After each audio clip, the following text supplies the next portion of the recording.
¿Qué tal amigos? Me han pedido el diagnóstico diferencial del síndrome de dolor torácico. Empezamos. Bien, efectivamente el diagnóstico diferencial del dolor torácico fundamentalmente en la emergencia. Así que vamos a relatarte. En esta diapositiva el esquema del corazón te presento con una lesión como consecuencia de una disminución de la perfusión. A este nivel, los colores que están representando, uno, la normalidad, isquemia, si hay un tejido viable, ¿ya?, con disfunción posisquémica que se pueda rescatar, la necrosis hemorrágica y la necrosis propiamente dicho. Entonces, acá me comenta que cuando hay isquemia, o sea, una disminución del flujo sanguíneo en las ramas coronarias, va a generar una región con defecto de perfusión y a esta se le va a llamar área en riesgo. Y evidentemente, a medida que vaya aumentando el tiempo de isquemia, el riesgo de que se establezca un infarto es altísimo. Por ejemplo, en menos de 20 minutos de una oclusión de las ramas coronarias va a haber una lesión viable todavía y que se puede rescatar dentro de los 20 minutos mediante una reperfusión. Y esta puede ser farmacológica o por cateterismo cardíaco. Entonces, dentro de los 20 minutos se puede rescatar prácticamente todo el miocardio. Pero cuando pasa entre 2 y 4 horas, ese es el tiempo es corazón, decimos, el rescate va a ser parcial nada más ya. ¿Por qué? Porque ya va a haber dentro de este infarto, dentro de esta hipoperfusión, una necrosis hemorrágica con bandas de contracción que ya no se va a poder rescatar, pero evidentemente la zona viable que está en amarillo y que te lo estoy representando, esa va a poder rescatarse. Por eso es fundamental que al paciente se le intervenga dentro de las 6 horas. ¿Por qué? Porque cuando pasa más de 4 o 6 horas, prácticamente la oclusión es permanente y el tejido va a ser necrótico. Entonces, lo más importante de esta diapositiva es rescatar de que el tiempo es corazón. Esto debes de tener siempre en cuenta. Ahora bien, esta es una diapositiva en la que nos indican qué es lo que se debe de realizar en la emergencia cuando tengas un paciente. Evidentemente, en mi país, Perú, la evaluación preliminar del paciente lo realiza el médico. En otras circunstancias se puede hablar del triaje o incluso del apoyo de enfermería. ¿Qué es lo que tiene que hacer el personal en general en una evaluación preliminar cuando el paciente llega a la emergencia? Evidentemente, establecer una historia clínica sucinta pero aprovechable en un porcentaje elevado. Se tiene que realizar una anamnesis. La anamnesis es fundamental. ¿Por qué? Porque se debe de rescatar los antecedentes patológicos, tal como acá me dice, y rescatar los factores de riesgo cardiovascular. A través de estas circunstancias nosotros vamos a descartar o definir si el dolor torácico tiene características típicas o atípicas.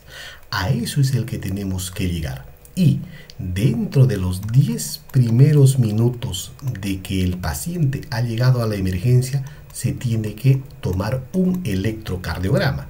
Y si es que hay duda, luego de 20 minutos se debe de tomar otro electrocardiograma. Y a esto se llama una evaluación dinámica del electrocardiograma en un paciente con dolor torácico de tipo isquémico. Ahora bien, ¿qué características típicas se pueden encontrar haciendo una evaluación clínica del paciente? Que el dolor torácico sea opresivo, que haya una irradiación al brazo izquierdo, al cuello también en la zona izquierda y a la mandíbula, que además se pueda agregar de síntomas digestivos como hipo, que se pueda agregar de síntomas respiratorios como disnea como consecuencia de colapso circulatorio cardíaco, síntomas vegetativos como náuseas, vómitos, diaforesis o sudoración, y que desde el punto de vista de la intervención terapéutica disminuya o mejore con el reposo, puesto que es una angina, o con la administración de nitroglicerina. Tener en cuenta que un espasmo esofágico también puede mejorar con la nitroglicerina.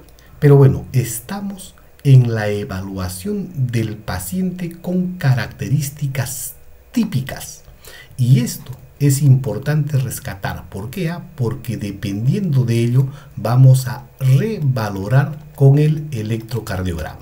Vuelvo en unos instantes. Ahora, me voy a la posición en la que el paciente no tiene síntomas o características típicas, o sea, sería atípica. En estas circunstancias prácticamente se descarta que el paciente esté teniendo un síndrome coronario agudo, de tal forma que puede ir a la consulta para que se puedan hacer mayores estudios. Pero si el paciente tiene síntomas y características típicas, además de la valoración del electrocardiograma, este va a definir en realidad la conducta y además de ello va a definir la estancia del paciente o a dónde va a ser dirigido el paciente. Si el electrocardiograma es normal, muy difícilmente va a tener un síndrome coronario agudo. Sin embargo, se puede tener algunas horas, entre 8 a 12 horas de evaluación en una observación. Si el electrocardiograma me da otras circunstancias, alguna taquiarritmia que esté condicionando dolor torácico, se tendrá que seguir evaluando y definiendo en una observación, también hasta 24 horas posteriores. Si evidentemente hay una disminución del ST, o sea, un infradesnivel del ST o T negativas, vamos a estar hablando de un síndrome coronario agudo sin elevación del ST. ¿Qué quiere decir esto? Que en este paciente probablemente se está gestando una angina inestable y van a necesitar mayor valoración, mayores estudios para definir el tratamiento. Por último, si tengo un paciente con un electrocardiograma con un supradesnivel del ST, como acá estamos viendo, este paciente con las características típicas que te estoy relatando está haciendo un síndrome coronario agudo con elevación del ST. Y este es un infarto mientras no se demuestre lo contrario.